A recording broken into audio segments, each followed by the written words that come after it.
जी थोड़ा पीछे आ जाइए, थोड़ा पीछे आ जाइए, पीछे थोड़ा नीचे हो यार। जी सर, थोड़ा पीछे आ जाएगा, स्टेच्यू आ जाएगा। जी जी। देश के महानायक डॉक्टर भीमराव अंबेडकर जी, जिनके मार्गदर्शन में भारत वर्षों से लगातार गति पकड़ता हुआ आगे बढ़ रहा है, उन्होंने जिस प्रकार से भारत को चलने की राह दी, एक मार्गदर्शक बनकर के, एक संविधान हाथ में देकर के, जिसकी उपयोगिता वर्षों वर्ष रहेगी, पूरे विश्व के अनेकों संविधानों में से खोज करके जब उन्होंने भारत के लिए संविधान बनाया तो एक एक नियम, एक एक बात जो उसमें कही गई वो देश के करोड़ों लोगों के हित में कही गई, और उस एक सूत्र में बंधने के बाद भारत लगातार प्रगति की राह पे है। मैं अगर बाबा साहब को भारत का भाग्य विधाता कहूं तो इसमें कोई अतिशयोक्ति नहीं। आज उनकी जन्म जयंती पर हमारी ओर से उनके चरणों में कोटि कोटि नमन, और उनके दिखाए हुए रास्ते पे भारत प्रगति की राह पे रहे, ऐसी आशा।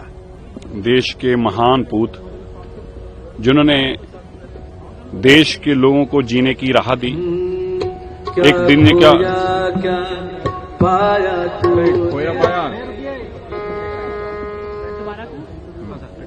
देश के महान पूत बाबा साहब अम्बेडकर जी, जिन्होंने हमें जीने का राह दिखाया, एक ऐसा संविधान बनाया जिससे जन जन को ताकत मिली। ऐसे महान नायक, महान पूत की आज जन्म शताब्दी पे मैं उनको कोटि कोटि नमन करता हूं। आज का दिन हम सबके लिए बहुत विशेष दिन है, क्योंकि हमें जीने की राह भी मिलती है, हमें समाज में काम करने की राह भी वही संविधान देता है, और नीचे से लेकर ऊपर तक सबको अधिकार बराबर हों, ये बाबा साहब अम्बेडकर जी ने सुनिश्चित किया। इसलिए आज उनके इस पवित्र दिन के ऊपर मैं जहां उनको अपने यादों में याद करता हूं, वहीं देशवासी और देश के मान प्रधानमंत्री जी भी आज पूरे देश को साथ लेकर चल रहे हैं बाबा जी के इस महान दिन को मनाने के लिए। देखिए, विपक्ष ने बाबा साहब अम्बेडकर जी के आदर्श को नहीं माना। बाबा साहब अम्बेडकर जी ने कभी नहीं कहा था कि मुख्यमंत्री शराब के धंधे में से पैसे कमाएं, मुख्यमंत्री जी शराब का कारोबार करें और उसमें से पैसा लेके आएं। ये बाबा साहब अम्बेडकर जी ने कभी नहीं कहा था। बाबा साहब अम्बेडकर जी ने यह भी नहीं कहा था कि गरीब की बजाय घर ना बने और खुद का शीश महल बना रहो, ये भी बाबा साहब अम्बेडकर जी के आदर्श नहीं थे।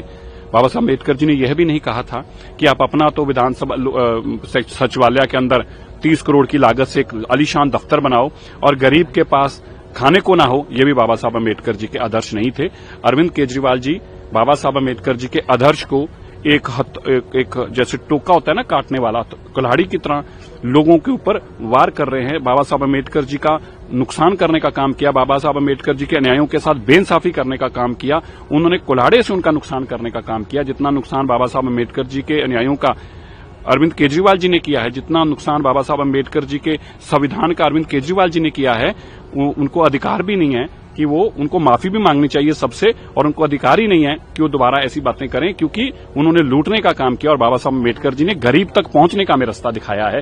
उस कुल्हाड़े को उन्होंने काटने का काम किया है, ये उन्होंने पाप किया है बाबा साहब अम्बेडकर जी के नाम के ऊपर। आज बाबा साहब भीमराव अम्बेडकर जी की जयंती के अवसर पर सभी देशवासियों को, दिल्ली वासियों को बहुत बहुत शुभकामनाएं और बधाई।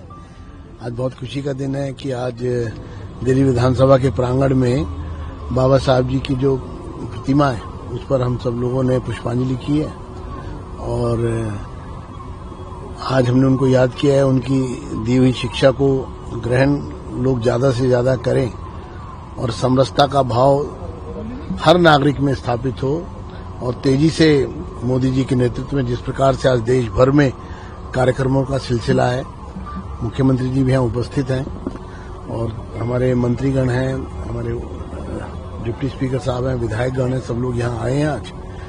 तो इस अवसर पर बहुत बहुत शुभकामनाएं और बधाई।